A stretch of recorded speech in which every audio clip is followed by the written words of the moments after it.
اعوذ باللہ من الشیطان الرجیم بسم اللہ الرحمن الرحیم۔ وہ 4 شہر تھے، آبادی تقریباً 10 لاکھ کے قریب تھی۔ صبح کا وقت تھا، وہ سب اپنے اپنے کام کاجوں میں مصروف تھے۔ اچانک ہلکی سی گڑگڑاہٹ کی آواز پیدا ہونے لگی اور زمین ہلنے لگی۔ ایسے لگا جیسے زلزلہ آ گیا ہو۔ لوگ اس پر اسرار آواز اور پھر زمین ہلنے کی وجہ سے گھبرا کر گھروں سے باہر نکل آئے تاکہ زلزلے کے نتیجے میں مکانات اگر زمین بوس ہوئے تو وہ اپنی جان بچا سکیں۔ پھر گڑگڑاہٹ کی آواز اور زمین ہلنا رک گئی۔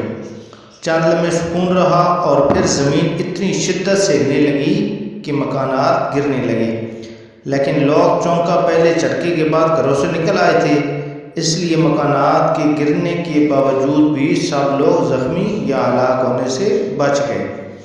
زمین کی حرکت میں شدت آتی جا رہی تھی، لیکن لوگوں نے ایک بات نوٹ کی کہ یہ زلزلہ صرف اتنے حصے میں آ رہا تھا جتنے حصے میں شہری آبادی تھی۔ شہر سے باہر کی سڑکیں اور راستے بالکل ٹھیک اور نارمل حالت میں تھے۔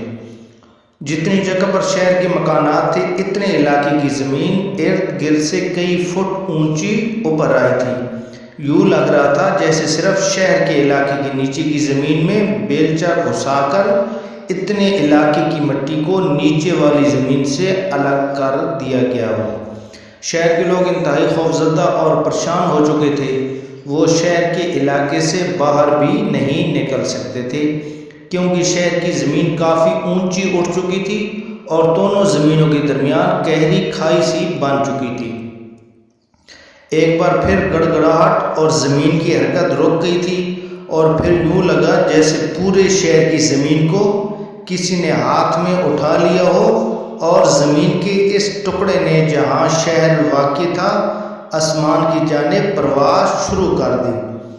پھر کئی کلومیٹر اوپر بلندی پر پہنچ کر زمین کے اس ٹکڑے کو الٹا کر زمین کی طرف پوری قوت سے پھینک دیا گیا۔ سارے شہر کے انسان سر کے بل تیزی سے زمین کی طرف بڑھ رہے تھے۔ ان کے درمیان اور نیچے زمین کے درمیان فاصلہ تیزی سے کم ہو رہا تھا۔ دھماکے کے ساتھ پورے کا پورا شہر اپنی آبادی سمیت زمین کے ساتھ الٹا ٹکرا گیا اور سب کچھ ملیا میٹ ہو گیا۔ یہ بہت تیزی اور شدت کے ساتھ ہوا تھا۔ شہر کی ساری آبادی ایک سیکنڈ میں پس کر پاؤڈر جیسی بن گئی۔ کچھ افراد زندہ بچ گئے تھے لیکن وہ شدید زخمی ہو گئے تھے۔ انہوں نے شدید زخمی ہونے کے باوجود اپنی جان بچانے کے لیے اس علاقے سے نکلنے کے لیے دوڑ لگا دی۔ ارد گرد ہر طرف مٹی دھول کے بادل رہ گئے تھے۔ مکانات مکمل طور پر مٹی کے ساتھ مٹی ہو چکے تھے۔ پھر اچانک آسمان سے پتھروں کی برسات شروع ہو گئی اور وہ پتھر ان انسانوں کو لگنے لگے جو زخمی تھے اور جان بچا کر بھاگنے کی کوشش کر رہے تھے۔ ایک بات بہت ہی عجیب تھی، ہر ایک پتھر پر ان کے الگ الگ نام لکھی ہوئی تھے۔ پتھر پر جس کا نام ہوتا تھا وہ پتھر صرف اسی کی جسم پر گر کر اس کو کچل رہا تھا۔ پھر وہ سب بھاگنے والے بھی مر گئے۔ ہر طرف خاموشی چھا گئی۔ صرف 5 منٹ پہلے جہاں ہنستا بستا شہر تھا وہاں صرف دنیا کے بادل رہ گئے تھے اور مکمل طور پر خاموشی کا راج قائم ہو چکا تھا۔